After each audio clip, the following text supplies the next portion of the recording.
Hey MSM, it's me Noah from the Fort Worth campus. We're back at it in our series, Major Characters of the Old Testament, and today I'm talking about David. And I want to give you two key points that I get from the story of David. But before I do that, I have a question for you. I got an apple right here. Have you ever just taken a big bite into an apple or a fruit, a pear, any kind of fruit, pear, watermelon, whatever, and once you bite into it, it's rotten?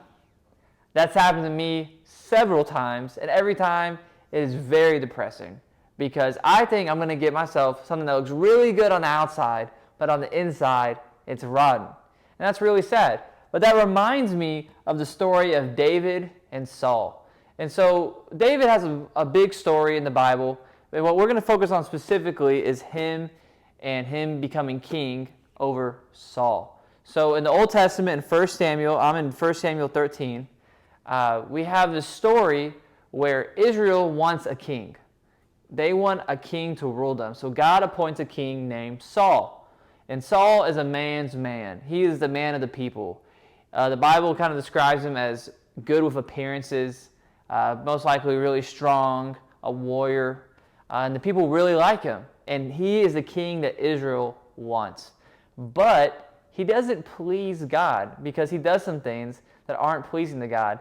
And specifically in 1 Samuel 13, they're about to have this war, or they're having this fight with the Philistines, and Saul makes a sacrifice that he shouldn't have made.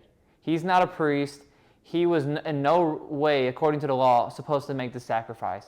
But he did it anyway because he was taking things into his own hand.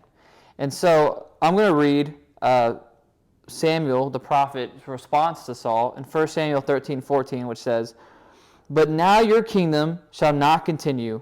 The Lord has sought out a man after his own heart, and the Lord has commanded him to be the prince over his people, because you have not kept what the Lord commanded you."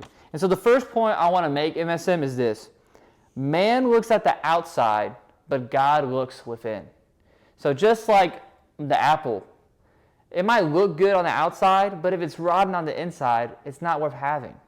The same thing, God looks at the heart, at the inside. Man, we tend to make it about appearances. Something that looks good, we don't really care about what's on the inside. But that's not the way God works. And that's why Saul wasn't a good king. Because he was more trying to make things about himself, not about serving God with what was within. The second point I want to make is from 1 Samuel 15:22. So if you turn there, it's going to be verse 22, chapter 15.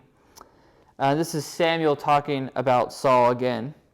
And Samuel said, "Has the Lord as great delight in burnt offerings and sacrifices as in obeying the voice of the Lord? Behold, to obey is better than sacrifice, and to listen than the fat of rams." So that brings me to my second point, MSM, is that God does not need your stuff, but he wants your heart.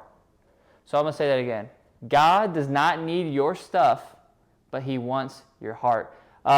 We see again, Saul is trying to please his way to God by giving him stuff, by making sacrifices. But he's not giving God his heart the way David did. And we see this over and over again in the Old Testament. In Hosea 6 is another passage where this is said. But God wants obedience. God wants your heart. He wants a pure heart. He wants faith. And that's what pleases God. And that's what made David a good king, because David was a man after God's own heart. Not because David was a warrior or gave him a bunch of things or because he had all these accomplishments. It's because David sought the heart of God. He had faith in God. And so, MSM, that is what I want you to know, is that man looks at the outside, God looks within, and God doesn't need your stuff, but he wants your heart. We're going to keep our series going. I can't wait to talk to y'all, and I'll see you next time.